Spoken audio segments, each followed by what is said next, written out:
Good morning, YouTube. All right, you're gonna love me for about what I'm about to show you.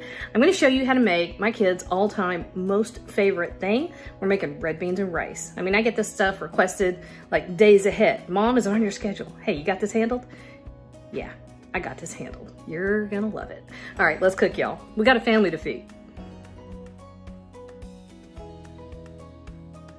All right, you can use canned beans if you have to. I will say in this case, dried beans make a much better dish. All right, so I've got a pound of red beans. Now, also, if you're a little more organized, or actually any more organized than I am, you will do the stuff I'm about to do a little bit differently. All right, you know what's funny is normally beans that come nowadays are so clean, you don't have to pick them. These, however, these are actually broken pieces of bean, but just in case it was little bits of pebble, I want to make sure they're not in there. Anyway, give it a quick look. Didn't mean to denigrate agriculture.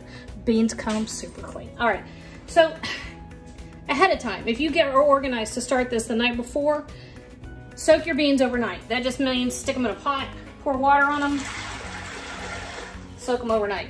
That was 8 cups of water. Now, I am not organized, and I discovered a few years ago, I actually kind of like this way better. I'm gonna brine my beans. So this is about a 1/4 cup of kosher salt.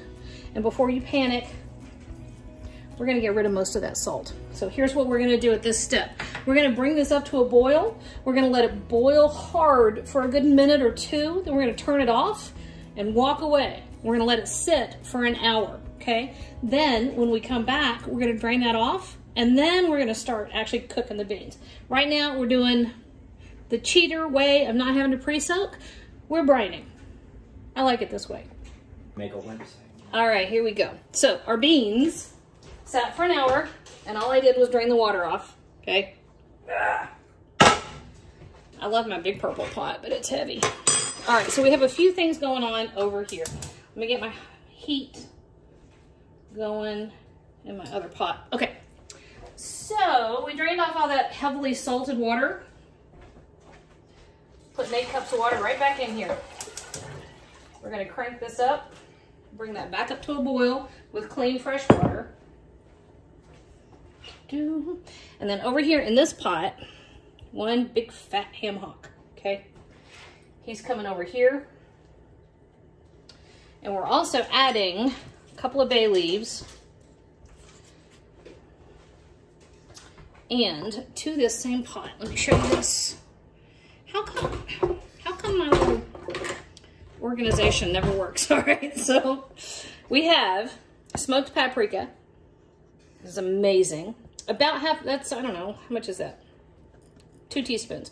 Half a teaspoon of cayenne pepper, about a tablespoon of dried oregano, a good 1.5 teaspoons of crushed red pepper, and then this is 2 teaspoons, nope, sorry, 2 tablespoons of, what is this? Tomato paste, okay? This all comes over here. And then this is just gonna sit here for a little bit. Well, you could do all of this in one pot. I kind of just wanna jump the gun a little, move things along, get it a little faster. Ricky's here, he's hungry, he's stuck in the whole situation.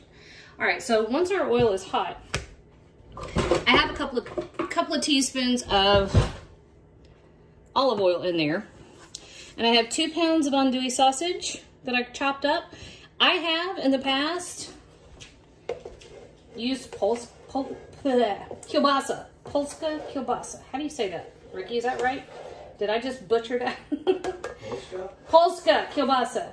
Yes, I've used that in the past. If I didn't have andouille, or Ricky and I were talking about how tight the budget used to get, and it would get tight. Use what you have. Now, they might revoke your Cajun card, so I'm just telling you, if you have to, do that. If not, use andouille, okay? All right, so all I'm gonna do is let this andouille kind of just brown everywhere. And I'm gonna give that a stir, and then I'll come back and give it a stir. And then we have here our trinity, okay? So onion, bell pepper, and celery, and a whole heaping bunch of garlic, all right? So this is coming up to a boil. Wait, you can't see it. That's coming up to a boil. This is gonna get nice and brown all over. Other than that, we're just kind of hanging out and talking to Ricky. because we like to do that. All right, so we browned off our andouille, and I just pulled that out. And I have, ooh, that's hot. I have a lot of the oil that rendered out of the andouille over here in my purple pot.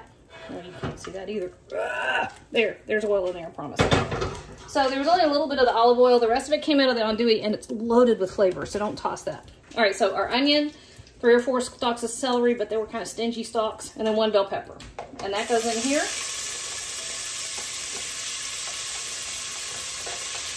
I could have come up with a more efficient way to do that, but I didn't. And our pot of beans over here with the ham hock and everything that's happening over there, that looks just about right. That has come up to a boil. Once we have everything in here, then add your garlic so that it doesn't scorch. There we go. All right, same thing, y'all. Give it 7 to 10 minutes. I love when your kids get to the point where they can explain to each other what bad words are. So the older one just, you know, passes that knowledge down to the younger ones. Perfect. We could just... Okay, so let me get this situated a little because that's heavy. All right, so here is our big pot of beans with our ham hock in there. And we are going straight in there with all of our sausage and the juices that came out of the sausage. There we go. And then get something else so I don't burn my hand.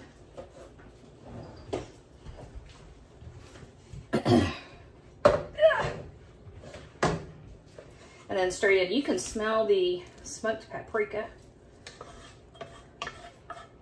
And we pretty much, all the brown bits on the bottom of that pan from the sausage was pretty much deglazed by the liquids that came out of the vegetables. So we captured all of that flavor. And this is all we do for a little while. We simply let this simmer, uncovered, until the beans are tender, probably an hour and a half, maybe 2 hours. If it starts running low on water, put a little more in there. I like it not to be covered. I think the gravy broth pot liquor situation, it tastes a lot better if you just leave the top off. Okay? Okay, perfect. Be back hour and a half, maybe 2. All right, so I went to the store to get something, and you notice that half my beans and rice disappeared. I have a house full of teenage boys. Okay, so take that ham hock. Actually, it's fine if you don't do this, but if you want to be like super legit Southern cook, you take this ham hock and you're going to shred the meat off of it, okay? So this is just a piece that came off of there. See that? We also broke my tripod, so now Ricky's having to hold it. So if we get a little janky and wobbly, sorry. Okay, all I'm going to do, oh my God, that's good. Let's take this ham hock. You see how it'll shred? That's it. I'm going to do that, shred this up. We're waiting on rice to be ready because we cooked 1 batch of rice and then I turned my back on it. So now we have to cook another batch. All right, anyway, I'll be back here in a minute. Okay, so now we are on our 2nd batch of rice. And you notice I have even fewer beans than I had a minute ago. This was probably 1.5 gallons. It's fine. I will say this is one of the kids' favorite all-time recipes, food, dishes, you name it. It's just amazing, okay? Okay. All right, now calm down. I'll calm down.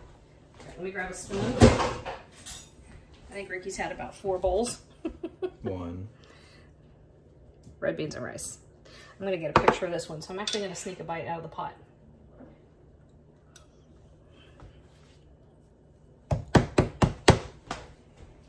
Boom.